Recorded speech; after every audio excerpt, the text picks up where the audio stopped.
નમસ્કાર વિદ્યાર્થી મિત્રો. ધોરણ 11 અર્થશાસ્ત્ર પ્રકરણ 1 અર્થશાસ્ત્ર વિષયનો પ્રવેશ. તો વિદ્યાર્થી મિત્રો, અત્યાર સુધી તમે ધોરણ 1થી 10 સુધીનો જે અભ્યાસ કર્યો એમાં તમારે ગુજરાતી, અંગ્રેજી, ગણિત, સામાજિક વિજ્ઞાન આ વિષય એક વર્ષ પાસ કરી અને તમે બીજા વર્ષમાં જતા, ઉપલા ધોરણમાં જતા ત્યારે તમારે એ વિષયથી તમે પરિચિત હતા. પરંતુ જેવું તમે ધોરણ 10 પાસ કર્યું અને તમે ધોરણ 11માં, તો ધોરણ 11ની અંદર તમારી સમક્ષ આ જે પ્રકરણ છે એ આ વિષય છે તમારા માટે નવો છે. એટલા માટે અહીં વિષય પ્રવેશ તરીકે પ્રથમ પ્રકરણ મૂકવામાં આવેલું છે. તો ચાલો પાઠની શરૂઆત કરીએ.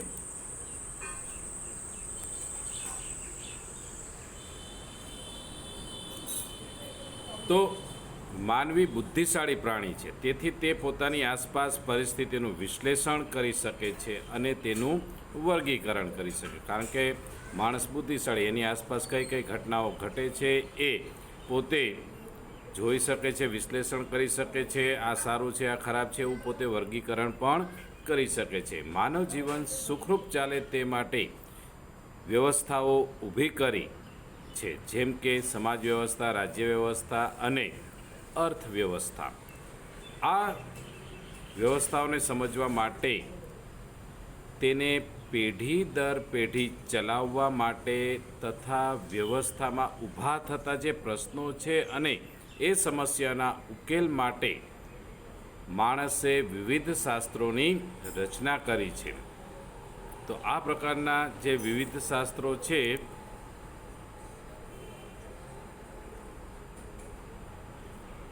તો આદિયુગથી જ માણસ છે એ કેટલાક પ્રશ્નો અને સમસ્યાઓનો ઉકેલ લડાઈ કે યુદ્ધ દ્વારા લાવતો, પણ સમજણના વિકાસ સાથે સમસ્યાનો ઉકેલ તે શાસ્ત્ર દ્વારા, કારણ કે યુદ્ધની અંદર, લડાઈની અંદર નુકસાની જતી, જાનની ખુવારી થતી, એટલે શસ્ત્રોની જગ્યાએ તેમણે શાસ્ત્રનો ઉપયોગ કર્યો.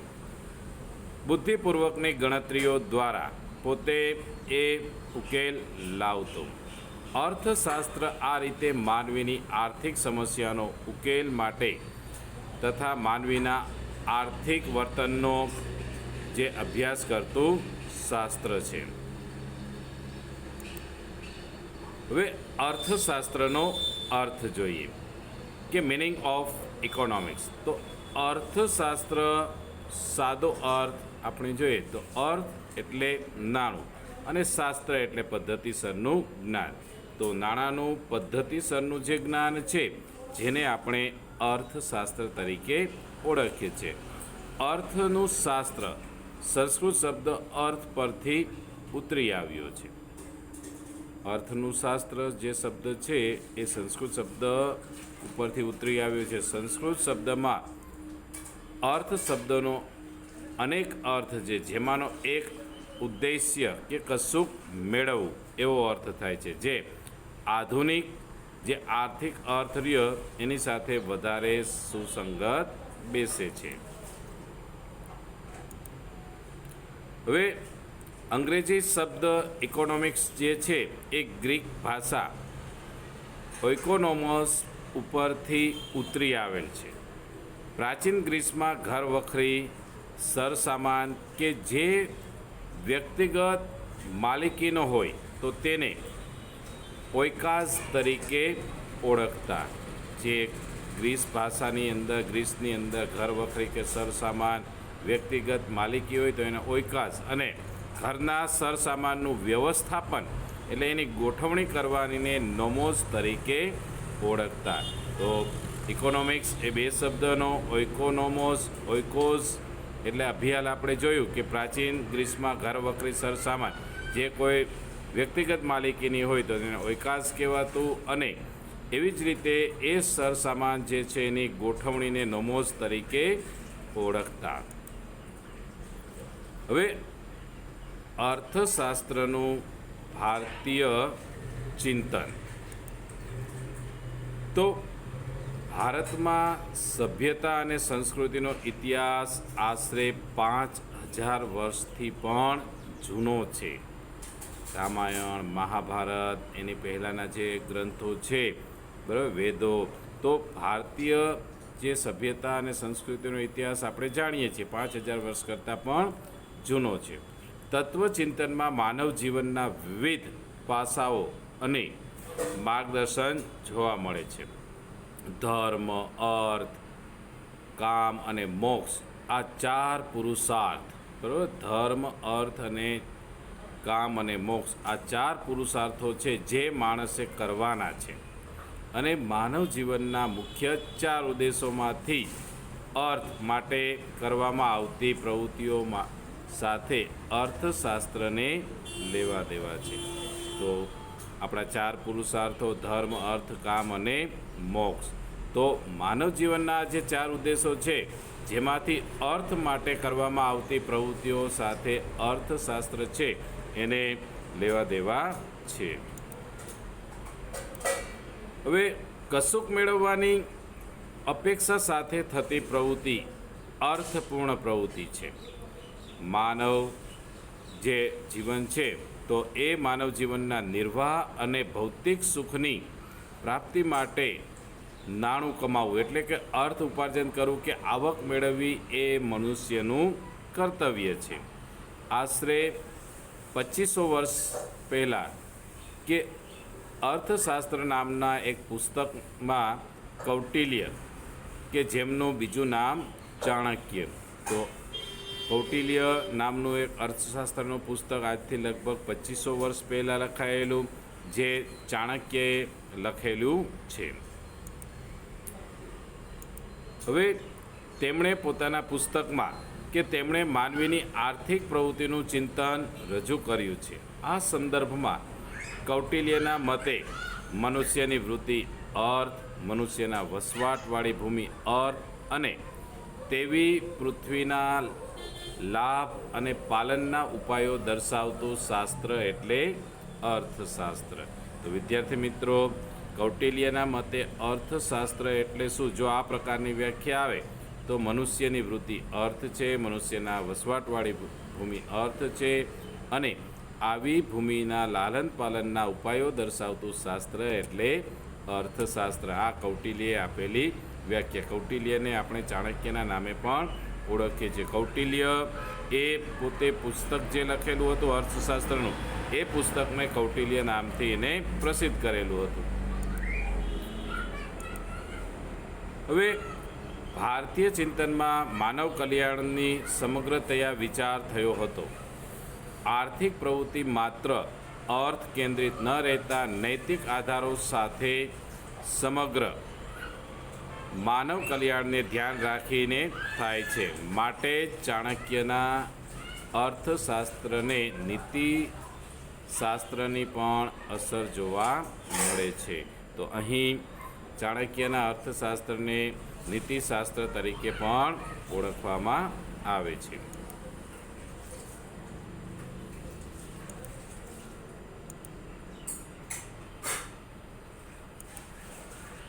વળી ચાણક્ય મોટાભાગના આર્થિક વિચારો જાહેર અને સામૂહિક વર્તનવાળી પ્રવૃત્તિ જ કેન્દ્ર સ્થાને છે. ખાસ તો રાજાશાહી રાજ્ય વ્યવસ્થા અને કૃષિ પ્રધાન અર્થવ્યવસ્થાને ધ્યાનમાં રાખીને આર્થિક બાબતોનું ચાણક્યએ માર્ગદર્શન રજૂ કર્યું હતું. કે પોતાના પુસ્તક કૌટિલ્યની અંદર તેમણે આ રીતનું માર્ગદર્શન રજૂ કર્યું હતું.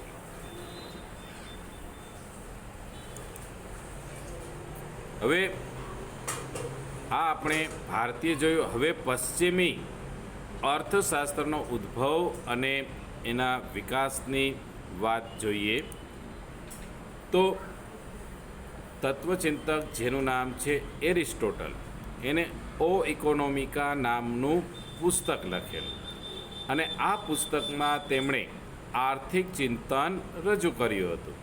પણ ઔદ્યોગિક ક્રાંતિ બાદ કે 1730 પછી જે ઔદ્યોગિક ક્રાંતિ આવી તે ઔદ્યોગિક ક્રાંતિ બાદ જેમ ઉદ્યોગ ક્ષેત્રે સૂક્ષ્મ શ્રમ વિભાજન થયું કે નાના નાના બરાબર કોઈ એક કામને નાના નાના ટુકડામાં વિભાજિત કરી નાખવાનું, જેને શ્રમ વિભાજન કહેવાય. દાખલા તરીકે શાળાની અંદર કે બાળકોને જુદા જુદા વિષય, તો આ જુદા જુદા વિષયોને ભણાવનાર વ્યક્તિ પણ જો ભણવાનું કામ એ ભણવાના વિષયને જુદા જુદા ભાગમાં ડિવાઈડ કરી નાખ્યા, એટલે કે એક કામને જુદા જુદા વ્યક્તિઓમાં વેચી નાખવામાં આવે, જેને શ્રમ વિભાજન. અને વિશિષ્ટીકરણ એટલે એકને કાર્ય તમે દરરોજ કરશો તો એ કામમાં તમારે ફાવટ આવી જશે. એ કામ વધુ સરળ રીતે કઈ રીતે થઈ શકે એ તમે એમાં જે નિપુણતા મેળવો, જેને આપણે વિશિષ્ટીકરણ તરીકે ઓળખીએ છીએ. કોઈ એક કામ એક જ વ્યક્તિ દ્વારા થાય તો તેમાં જ તેને કુશળતા મેળવે, તેમ જ્ઞાનના ક્ષેત્રમાં અભ્યાસ અને સંશોધનમાં પણ વિશિષ્ટીકરણ થયું. હવે ભૌતિક વિજ્ઞાનની જેમ સામાજિક વિજ્ઞાન અને માનવ વર્તનનો અભ્યાસ કરતા શાસ્ત્ર પણ વિશિષ્ટીકરણ થયું. અભ્યાસની પદ્ધતિમાં માત્ર તર્ક કે કલ્પના આધારિત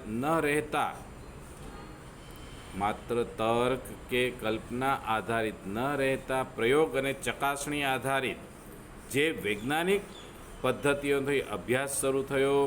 એટલે અત્યાર સુધી માનવીના આર્થિક વર્તનનું રાજ્યશાસ્ત્ર, નીતિશાસ્ત્ર કે તત્વચિંતનના ભાગરૂપે અભ્યાસ થયો હતો. તેનો સ્વતંત્ર વિષય તરીકે અભ્યાસ શરૂ થયો, એટલે કે અર્થશાસ્ત્રને રાજ્યશાસ્ત્ર, નીતિશાસ્ત્ર કે તત્વચિંતનના એક ભાગ સ્વરૂપે જાણતા હતા. હવે એની જગ્યાએ અર્થશાસ્ત્રને એક સ્વતંત્ર વિષય તરીકે સ્વીકારવામાં આવ્યો અને તેનો અભ્યાસ શરૂ થયો. હવે ઔદ્યોગિક ક્રાંતિને કારણે મોટા યંત્રો, મોટા પાયે ઉત્પાદન, આર્થિક સત્તાનું કેન્દ્રીકરણ અને જંગી મૂડીરોકાણને પરિણામે એક નવી જ આર્થિક સામાજિક વ્યવસ્થા ઊભી થઈ. આ સંદર્ભે કોઈપણ દેશની આર્થિક સંપત્તિમાં વધારો થવાના કારણો શું હોઈ શકે? તો આ પ્રશ્ન પર ઊંડા ચિંતન બાદ કે 1776માં એડમ સ્મિથ નામના એક અર્થશાસ્ત્રીએ અર્થશાસ્ત્રનું સ્વતંત્ર ચિંતન રજૂ કરતું એક પુસ્તક લખ્યું, જેનું નામ છે an inquiry into the nature and causes of the wealth of nation, જેને આપણે ટૂંકમાં વેલ્થ ઓફ નેશન. તો વેલ્થ ઓફ નેશનના પુસ્તકના લેખક કોણ હતા? તો એડમ સ્મિથ. વિદ્યાર્થી મિત્રો, એડમ સ્મિથને અર્થશાસ્ત્રના પિતા તરીકે પણ ઓળખવામાં આવે છે, કે જેમણે અર્થશાસ્ત્ર વિષયને કે સ્વતંત્ર વિષય તરીકે રજૂ કર્યું. હવે તેમણે વેલ્થ ઓફ નેશનના પુસ્તકમાં અર્થશાસ્ત્રને સ્વતંત્ર અને વૈજ્ઞાનિક ઢબે રજૂ કરવાનું બહુમાન એડમ સ્મિથને જાય છે, જેથી તેમને અર્થશાસ્ત્રના પિતા તરીકે ઓળખવામાં આવે છે.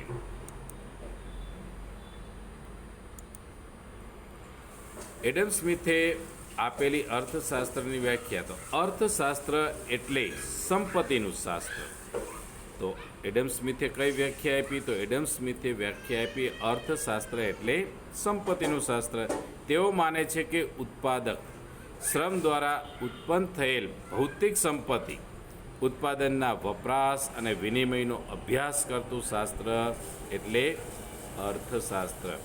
અહીં ભૌતિક વસ્તુ સુખાકારી કે એડમ સ્મિથે અર્થશાસ્ત્રને સામાજિક વિજ્ઞાનનો દરજ્જો આપ્યો છે, કારણ કે તેને એક બાજુ માનવીના આર્થિક વર્તનનો અભ્યાસ કરે છે. તો અહીં એડમ સ્મિથે જે અર્થશાસ્ત્રને સામાજિક વિજ્ઞાન, કારણ કે ઉત્પાદક પોતે જે વસ્તુનું ઉત્પાદન કરે છે એ સમાજમાંથી આવે છે, શ્રમ આપનાર વ્યક્તિ સમાજમાંથી આવે છે, ભૌતિક વસ્તુઓનો જે વપરાશ કરનાર વર્ગ છે એટલે કે ગ્રાહક એ પણ સમાજમાંથી આવે છે. આથી તેને સામાજિક વિજ્ઞાનનો દરજ્જો આપ્યો.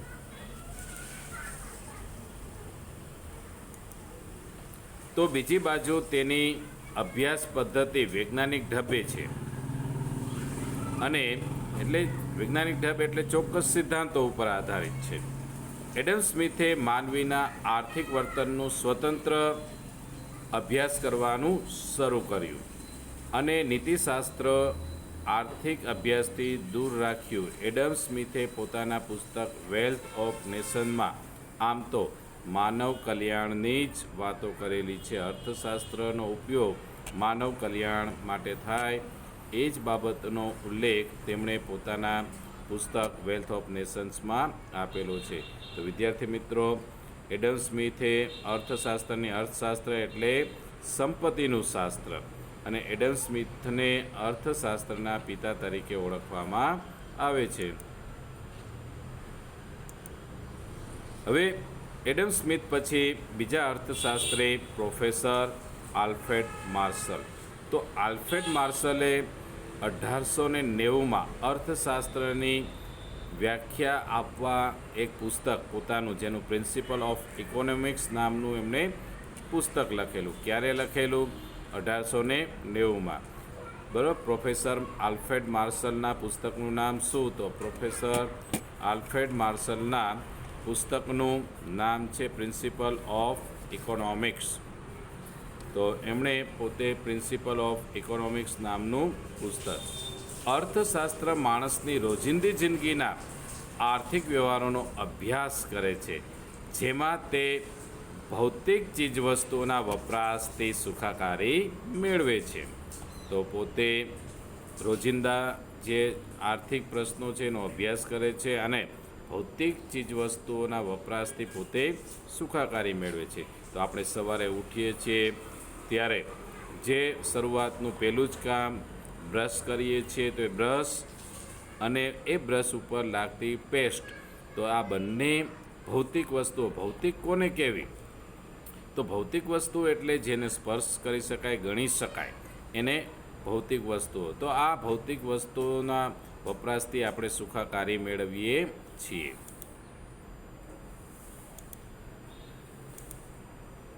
આમ માર્શલના મતે અર્થશાસ્ત્ર માનવીના રોજિંદા આર્થિક પ્રવૃત્તિઓનો અભ્યાસ કરે છે અને માણસ ભૌતિક ચીજવસ્તુઓના વપરાશથી સુખાકારી મેળવવા કેવી રીતે પ્રયાસ કરે છે તેનું વિશ્લેષણ છે. જો કે માર્શલ માત્ર ભૌતિક અને માપી શકાય તેવી ચીજવસ્તુઓના વપરાશની જ વાત કરે છે. અહીંયા તેમણે અભૌતિક વસ્તુઓનો ઉપર ભાર આપેલો નથી. તો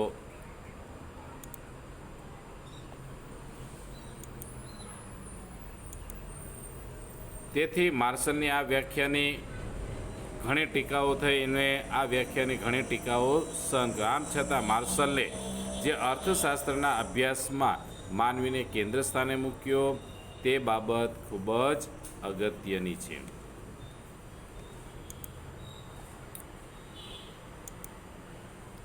હવે ત્યારબાદ રોબિન્સ કે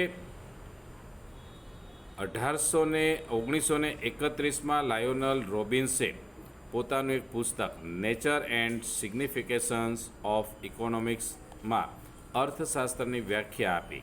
economics is the science which studies human behaviour as a relationship between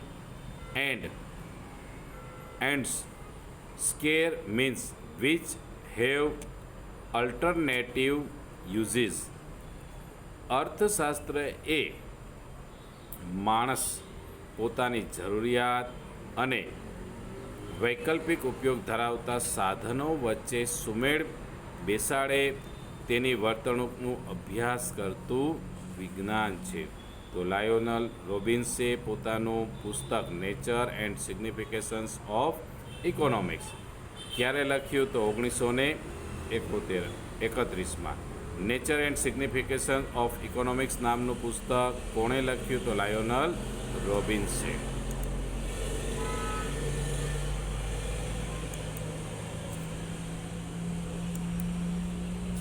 હવે માનવીની જરૂરિયાતો અમર્યાદિત છે અને તે વારંવાર ઉદ્ભવે છે. આનાથી વિરુદ્ધ જરૂરિયાત સંતોષવાના સાધનો આપણી પાસે કેવા છે? તો કે મર્યાદિત છે. એટલે કે આપણી પાસે નાણું ઓછું છે અને એ નાણાંની જરૂરિયાત આપણને વધુ છે ને એ અમર્યાદિત જરૂરિયાત સંતોષવા પાછળનું જે નાણું છે ઓછું છે. તો આ જરૂરિયાત સંતોષવાના જે સાધનો આપણી પાસે મર્યાદિત છે અને એ વૈકલ્પિક ઉપયોગ ધરાવે છે. જો હું રિચાર્જ કરાવું તો 1 મણ ઘઉં આવી જશે. તો આ રીતનું એક વસ્તુના ભોગે બીજી વસ્તુ એટલે કે અહીં વિકલ્પ જે આમાંથી શ્રેષ્ઠ વિકલ્પ હોય તો ભાઈ મારે ઘરમાં પહેલાં શાની જરૂરિયાત છે, મોબાઈલની જરૂરિયાત છે કે અનાજની જરૂરિયાત છે, તો અનાજ સર્વપ્રથમ આપણે પહેલાં લેશું. એટલે અહીંયા સાધનો મર્યાદિત છે અને એ સાધનો વૈકલ્પિક ઉપયોગ ધરાવે છે. હવે સમસ્યાના સંદર્ભે અર્થશાસ્ત્રનું કામ એ અછતવાળા સાધનોનો કેવી રીતે ઉપયોગ થાય છે જેનાથી મનુષ્ય વધુમાં વધુ જરૂરિયાત સંતોષે તેનું માર્ગદર્શન કરવાનું કામ તો કે અર્થશાસ્ત્રનું રહેલું છે.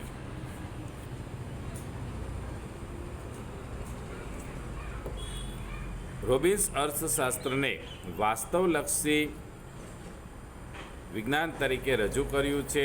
માનવીના આર્થિક વર્તનનું અભ્યાસ કરતું શાસ્ત્રને રોબિન્સ માને છે કે અર્થશાસ્ત્ર શું છે, અર્થશાસ્ત્ર શેનો અભ્યાસ કરે છે, શું હોવું જોઈએ તેની નૈતિક બાબતોનો અભ્યાસ કરતું નથી. અર્થમાં તે વાસ્તવલક્ષી શાસ્ત્ર છે, આદર્શવાદી શાસ્ત્ર નથી. તો વિદ્યાર્થી મિત્રો, અર્થશાસ્ત્ર એ વાસ્તવલક્ષી શાસ્ત્ર છે, આદર્શવાદી શાસ્ત્ર નથી. આ વિધાન કોણે આપ્યું? તો આ વિધાન લાયોનલ રોબિન્સે આપ્યું.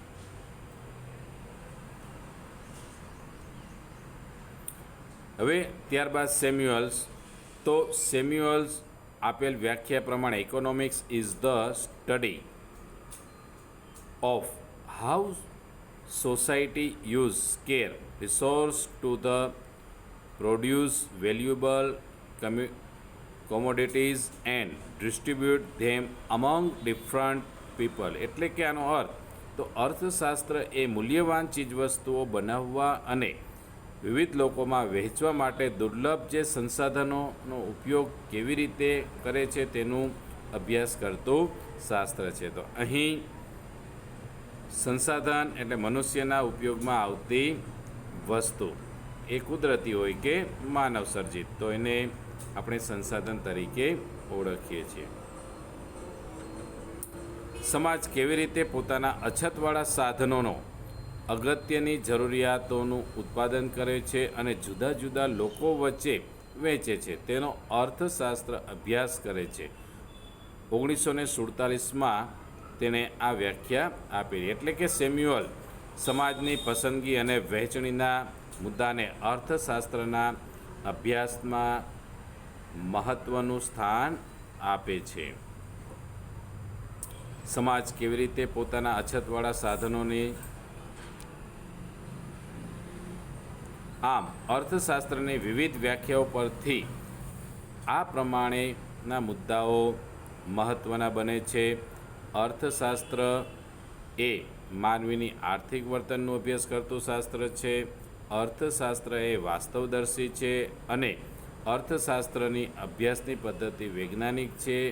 માટે અર્થશાસ્ત્ર એ સામાજિક વિજ્ઞાન છે. તો વિદ્યાર્થી મિત્રો, અહીં ભાગ 1 પૂર્ણ થાય છે. હવે આપણે ભાગ 2માં મળીશું. ત્યાં સુધી જય હિન્દ, જય ભારત, આવજો.